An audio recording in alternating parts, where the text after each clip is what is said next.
Hello everybody, welcome back to the channel. Let's have a look at Neostock. Now markets have just opened and Neostock is slightly red at the time of filming.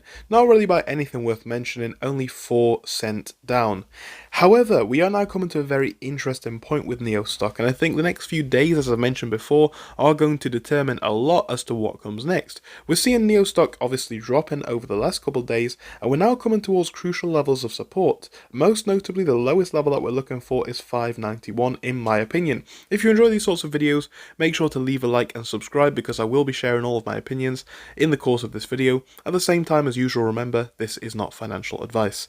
Anyway, yeah, so we're looking at the very lowest to drop to these levels. We don't want to drop out of this range of support, as you could very much make an argument that would signify a downtrend.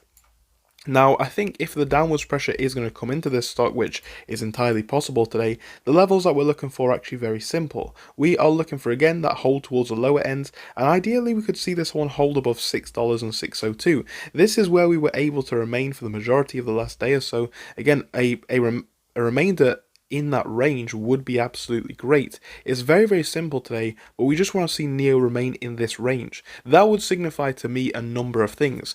If we saw Neostock remain in this range to even towards the low end, it would show that there's still a lot of strength here. It would show that we've got a lot of potential to remain above this low, like I say, in the 590s, which would be absolutely great by itself. And it would show that there's more than enough potential to see this one possibly bounce up again, but again, only time will tell as to whether that actually happens.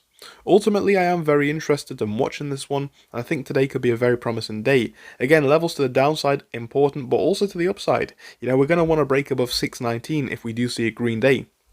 That in itself would be significant. Then you're looking at levels way into the 630s and 640s for the next break. So yeah, to the low end, we don't want to really break 694, 594 I should say, or lower. To the high end, it's going to be levels like 620, 610, 618, which we want to break above.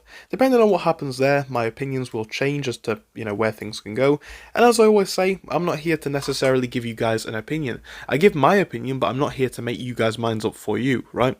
These are just the levels that I'm looking at, and again, the things that I expect if those levels do hit. Let me know what you think to this video. Thank you so much for your time, and I hope I'll see you again soon. Goodbye for now, guys.